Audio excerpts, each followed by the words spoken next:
a emissora da Casa do Povo. Uma entrevista com o conselheiro federal da OAB, Valdetário Monteiro, sobre defesa das prerrogativas dos advogados e o papel do CNJ. O Conselho Nacional de Justiça é órgão de controle interno do Poder Judiciário. E para falar sobre a importância da instituição, nós recebemos agora em nosso estúdio o representante institucional da OAB, junto ao CNJ e conselheiro federal, Dr. Valdetário Andrade Monteiro. Dr. Valdetário, é um prazer tê-lo aqui em nosso estúdio. É um prazer, Evelto, participar mais uma vez desse programa que engrandece a comunidade jurídica, debatendo temas tão importantes para o judiciário e toda a comunidade jurídica, advogados, promotores, juízes, enfim, todos aqueles que fazem o Poder Judiciário. Dr. Valdetário, inicialmente eu gostaria que o senhor destacasse aqui a relevância do Conselho Nacional de Justiça e o papel atribuído à instituição. Evelto, nós vivemos, a partir da Constituição de 1988, uma ebulição em direitos e garantias fundamentais que eram relegados no período da ditadura e que passaram a ser oferecidos ao cidadão. Isso desaguou no Poder Judiciário, seja na questão da Previdência, a própria relação com o poder público mudou totalmente. Antes de 88, o cidadão tinha um receio muito grande de procurar o Poder Judiciário contra a União, estados e municípios, temendo represárias, enfim. Isso passou a ser uma constante. A partir disto, nós tivemos um crescimento muito grande de demanda no Poder Judiciário, sem que o Poder Judiciário tivesse uma estrutura instalada a atender. Isso fez com que a Emenda Constitucional 45 trouxesse duas grandes novidades. De 2004. 2004. A primeira delas é a existência de um órgão que faz o controle interno do Poder Judiciário, está dentro da estrutura do Poder Judiciário, mudando a Constituição Federal, disciplinando que nós teríamos um novo órgão. Antes tínhamos STF, STJ, os tribunais superiores, a segunda instância federal e estadual e as instâncias de base. Hoje nós passamos a ter nessa mesma estrutura, abaixo do STF, o Conselho Nacional de Justiça. Então é um órgão que faz o controle interno e tem uma importância fundamental para o país, não só no condão de punir aqueles que eventualmente fujam do cumprimento deontológico das suas responsabilidades como magistrados, mas de planejar o Poder Judiciário. Talvez essa seja a feição mais importante deste órgão, que é colher fatos positivos que ocorrem em comarcas distantes, em tribunais distantes. Para o telespectador que nos assiste, Evelto, claro, é difícil entender que o CNJ ele congrega mais de 90 tribunais no Brasil. Nós temos TRFs, TJs, TREs, cortes superiores. Cada tribunal desse, antes de 2004, funcionava como uma ilha isolada. Então, por melhor que fossem as experiências do Tribunal de Justiça do Estado do Ceará, eram experiências aqui, locais. Isoladas. Hoje, o planejamento do Conselho Nacional de Justiça consegue enxergar isso, estabelecer metas e levar para o Plano Nacional as boas experiências, pugnar para que sejam modificadas as experiências eventualmente não salutares, para que a gente possa evoluir. É o poder que precisa caminhar mais rápido. Por um motivo bem simples. As demandas do dia a dia da sociedade vão ao Poder Judiciário. As demandas do Poder Executivo na relação com o cidadão ou com o empresariado estão demandas apresentadas ao Poder Judiciário. E o próprio Poder Judiciário, quando faz os seus concursos, as suas decisões administrativas internas, tem o desaguar dessas questões no Poder Judiciário. Ou seja, é o receptáculo nacional das grandes divergências. Está aí o Supremo Tribunal Federal, que passou a ser também um tribunal criminal por conta da estrutura constitucional oferecida, claro, no país, e isso faz com que esse poder tenha que evoluir de forma cada vez mais rápida. Qual a análise que o senhor faz do Poder Judiciário hoje no Brasil e no Ceará, especificamente? Com muita dificuldade, Evelto. Exatamente por conta disso que eu acabei de falar. Nós tínhamos represadas demandas da sociedade enormemente até 1988. A partir da Constituição Cidadã, se passou a conhecer esses direitos. Nós tínhamos um número de varas instaladas, de tribunais instalados, que foi modificado a partir da consistência da Constituição Federal de 88, e tudo isso levou a que a falta de infraestrutura gerasse uma estagnação que é visível ao cidadão. O cidadão que ingressa em juízo e que precisa esperar 5, 10, 15, 20 anos para ver atendido uma demanda, cai naquela máxima perpetrada por Rui Barbosa de que toda forma de justiça tardia é injustiça. Portanto, talvez, como disse, é o poder que precisa mais evoluir de forma mais rápida, mais célere, porque é sentido na vida do cidadão. É aquele que vai procurar um atendimento médico e tem negado pelo seu plano ou pelo poder público através do Sistema Único de Saúde e que se resguarda da advocacia, da defensoria pública para ir ao judiciário e ter o que nós chamamos de tutela efetiva, ou seja, eu recebo do Poder Judiciário a decisão judicial, mas eu tenho o cumprimento dessa demanda. Não adianta nada colocar isso no papel ou em bits e bytes dentro de um sistema informatizado se o cidadão não sente a solução. Eu gosto sempre de citar como exemplo, Hervelde, da dificuldade do Poder Judiciário, é o sujeito que se casa, separa, ingressa em juízo para discutir os bens ou a guarda dos filhos, já vai no terceiro, quarto relacionamento e não conseguiu, pela letargia do Poder Judiciário, resolver a demanda do primeiro. E isso é algo que o telespectador pode identificar no dia a dia dele, na relação com seus advogados, com a Defensoria Pública e na própria relação nos juizados especiais, que deixaram de ser especiais há muito tempo. Há juizados com 8 mil processos. Absurdo. Então, deixou de ser especial e passou a ser mais do que ordinário. Os princípios constitucionais, então, da celeridade e do acesso à justiça estão longe de serem concretizados. É isso. A Emenda Constitucional 45, lá em 2004, previu um acréscimo no artigo 5º da Constituição Federal, colocando um inciso, que é o inciso 78, em que ele diz o seguinte: todo cidadão tem direito a acesso à justiça? Tem. Mas ele tem também direito, como garantia fundamental, ao tempo razoável de duração do processo. Talvez essa seja a maior busca. A representação institucional que faço da OAB no CNJ faz com que nós tenhamos pugnado permanentemente pela duração razoável do processo. Nem é o processo que anda rápido demais, nem é o processo que anda de forma tão lenta que não vem atender a demanda do cidadão. É aquele que, pelo seu tempo de maturação, seu tempo de cognição, cumprindo o Código de Processo Civil, o Código de Processo Penal, consegue atingir justiça. É esse o grande feito do Poder Judiciário. Doutor Valdetário, o senhor será empossado em outubro como membro efetivo do Conselho Nacional de Justiça. Quais são suas expectativas? Eu gostaria que o senhor comentasse logo após um breve intervalo. Voltamos a entrevistar o representante institucional da OAB junto ao CNJ e conselheiro federal, doutor Valdetário Andrade Monteiro. Doutor Valdetário, a pergunta que ficou no ar no bloco anterior foi sobre as suas expectativas em relação ao CNJ, já que em outubro o senhor será empossado como membro efetivo. Hervelde, é uma grande honra poder representar a advocacia cearense e a advocacia nacional como representante institucional da Ordem no CNJ. Da mesma forma, quando recebi o convite e a possibilidade da diretoria do Conselho Federal de concorrer a uma das vagas de Conselheiro Nacional de Justiça, me trouxe grande felicidade, mas é uma enorme responsabilidade. Nós que estamos num estado pobre, num estado pequeno, eu tive a felicidade de poder presidir a Ordem por 2 vezes, presidir a Caixa de Assistência, ser secretário-geral da Ordem, ou seja, ter uma trajetória ligada à Ordem dos Advogados do Brasil, a nossa gloriosa Ordem dos Advogados do Brasil. Tenho comigo não um sentimento só de felicidade, é uma enorme honra, mas um sentimento de extrema responsabilidade.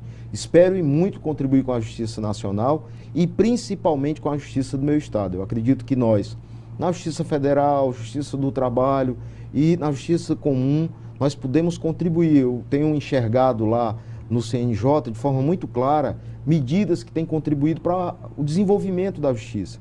Como lembrei no bloco anterior, a prática de alguns atos em varas de mesma proporção tem efeitos diferentes. O que é que eu quero dizer?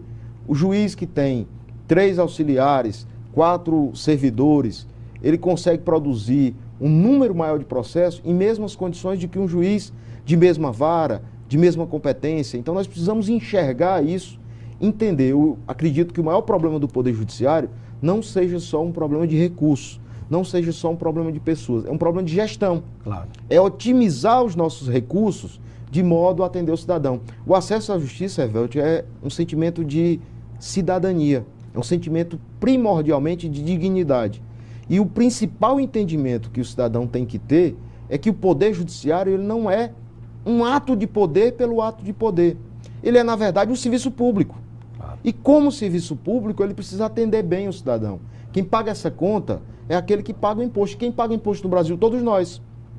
Uns mais, outros menos, mas a cada quilo de arroz, quilo de feijão, uma meia quarta de café que o sujeito compra, ele paga lá, embutido nisso, tributos. ICMS, PIS, COFINS, muitos impostos de renda, é uma carga tributária enorme. Essa carga tributária, ela deve se reverter ao cidadão na forma de serviço. Um desses serviços, e essencial, é o serviço do Poder Judiciário, como serviço público e não como ato de poder. O cidadão não vai pedir, rogar simplesmente ao Poder Judiciário, ele vai pedir o cumprimento de uma obrigação legal, que é a prestação jurisdicional. Doutor Valdetário, há quem diga que nós estamos vivenciando um verdadeiro estado policialesco e a era do ativismo judicial. Dada essa informação, tornou-se comum busca e apreensões em escritórios de advocacia e até mesmo conduções coercitivas de advogados. Qual tem sido a preocupação do Conselho Federal, da OAB Nacional, no que diz respeito à defesa das prerrogativas dos advogados? Olha, Evelto, você toca numa das questões mais importantes para a advocacia. O que há de mais sagrado no exercício profissional da advocacia é a defesa intransigente das nossas prerrogativas. O Conselho Federal, atento a isso, a esse ativismo exacerbado, ao desrespeito, muitas vezes, à própria lei, conduções que deveriam ser substituídas por meras notificações, meras intimações e citações, são empregadas ao arrepio da lei. Para isso, o Conselho Federal tem mantido permanentemente caravanas nacionais de prerrogativas, visitando os estados. O Conselho Federal lançou há poucos dias um aplicativo nacional onde cada um dos advogados pode acessar diretamente o sistema, requerer urgência. No Ceará, uma experiência extremamente salutar, que é o Centro de Apoio e Defesa ao Advogado e à Advocacia, é algo que vem funcionando bem, tem sido copiado por todo o Brasil. E repito, é importante que o cidadão entenda que as prerrogativas dos advogados, que completa agora no mês de julho, a lei é do dia 4 de julho, há 15 anos, o Estatuto da Advocacia, ele é fundamental para a defesa livre e independente do cidadão. Ele não é um direito que se atrela ao advogado. Quando nós estamos na Constituição Federal, no artigo 133, como indispensáveis à administração da justiça, nós levamos para nosso arcabouço legal, no caso a Lei 8906, lei federal que rege a advocacia, a OAB, garantias para que o cidadão, quando vá ao judiciário, não importa se é uma grande corporação, se é alguém que detém um enorme poder político, econômico, financeiro, mas que ele tenha pé de igualdade para que dentro do Poder Judiciário possa obter a solução da sua demanda com total isenção desse poder através da advocacia livre e desimpedida. Doutor Valdetário, vamos falar um pouco agora sobre o ensino jurídico no Brasil. Salvo engano, nós já vamos com quase 1.200.000 advogados em todo o país. Qual a análise que o senhor faz do ensino jurídico no país? Evelto, é um número exorbitante de advogados. Nós hoje, no Brasil, inscritos na ordem, e há que se cotejar aí que desses 1.200.000 inscritos, nós temos uma parte que já se aposentou, que já faleceu, que não está no exercício direto da advocacia, mas é algo que precisa ser discutido na grade curricular das faculdades. Nós, quando nos formamos em Direito, nós estudamos o Código de Processo Civil, o Código de Processo Penal, o Código Florestal, mas não tivemos uma disciplina sequer, e eu falo da minha grade, de 20 e tantos anos atrás, de conciliação, de arbitragem, de mediação. Quer dizer, nós precisamos encontrar novas formas de solução de demanda, porque o Poder Judiciário ele já provou, está provado, é número, não consegue atender essa multiplicidade de demanda com a quantidade exacerbada de profissionais. Nós precisamos carrear essa nova advocacia, a jovem advocacia, a entender outros meios com a participação da advocacia, porque o advogado é o intérprete da lei. Hervélte, nós recebemos da sociedade as suas demandas, os seus sofrimentos, as suas dificuldades, analisamos no contexto jurídico, através das leis, da doutrina, da jurisprudência, e entregamos ao Poder Judiciário uma solução de demanda. Esse Poder Judiciário vai decidir assim. Nós não precisamos sempre estar na beligerância. Agora, isso não é algo que irá ser feito em uma década.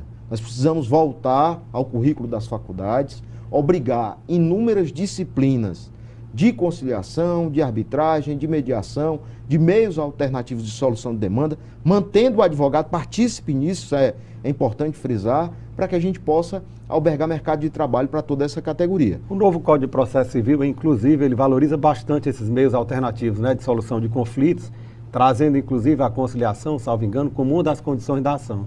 Exatamente, já é um passo avançado e a OAB tem uma participação enorme nessa luta para que a gente possa chegar até soluções na demanda antes de que a judicialização se faça na triangulação processual. Nós, quando ingressamos em juízo e o juiz manda citar outra parte, ali está estabelecido a equação clássica do processo, ou seja, autor, réu, judiciário. Antes dessa equação se firmar, a sociedade precisa entender que em tempos de muita beligerância, o caminho da paz vem através do diálogo. Talvez seja esse diálogo que o Código de Processo Civil fomenta quando obriga uma fase conciliatória antes da demanda em si, que esse Código de Processo Civil tenta implantar essa cultura. Mas é fundamental, insisto, que a gente na faculdade mude a grade curricular e permita ao estudante ter uma formação. Nós fomos formados, na minha geração, muito para o embate no Poder Judiciário. Nós precisamos agora rever essa formação e ter o embate, mas ter também um pré-judicial na conciliação propriamente dita.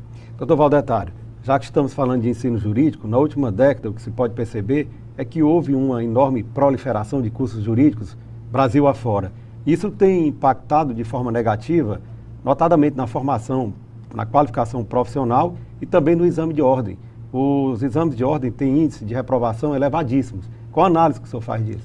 Baixa qualidade do ensino jurídico. Infelizmente, essa proliferação descontrolada de faculdades de direito Brasil afora, nós temos no Brasil, Evelio, isso é um dado que é impactante, mais cursos de direito do que todo o resto do mundo somado. Ou seja, países como Estados Unidos que têm uma população gigantesca, China, que tem a maior população do mundo, Rússia, somados todos os países do globo terrestre, não tem a quantidade de cursos jurídicos que nós temos no Brasil. Há algo de errado, ou o mundo está errado ou o Brasil está errado. Eu quero crer que seja o Brasil. Essa ideia de formação da República dos Bacharéis, ela impede às vezes que o sujeito que tem uma vocação técnica, uma vocação para outra área, seja levado e conduzido por essa cultura do bacharelado a se formar numa coisa que o mercado de trabalho vai estar difícil e que a solução não será para a sua vida aquela profissão. E aí nós vamos ter um risco ainda maior. Começa a chegar na Justiça Federal um aumento significativo das execuções do FIES. Ou seja, aqueles que se formaram há 2, 3, 4 anos e que deveriam começar a pagar a faculdade agora e que o mercado de trabalho não lhes foi favorável e começam a ser executados na Justiça Federal. Nós vamos ter, a partir de agora, um número significativo de ações nesse sentido, provando que o modelo está equivocado. Então, é preciso reforçar os cursos de medicina, os cursos técnicos e os cursos de direito, mas de qualidade, com mestres, doutores, especialistas, enfim, aqueles que possam transmitir o conhecimento e capacitar efetivamente para a vida moderna da advocacia.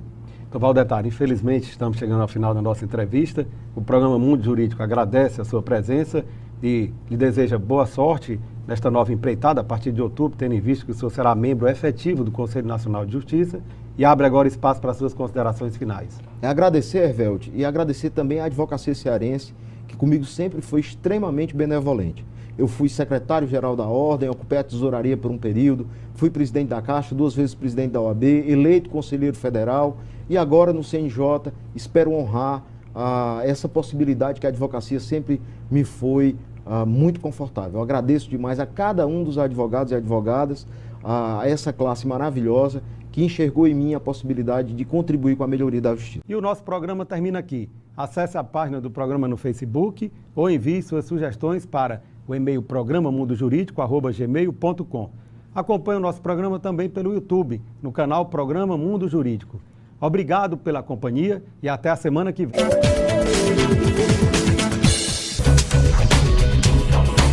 TV Fortaleza.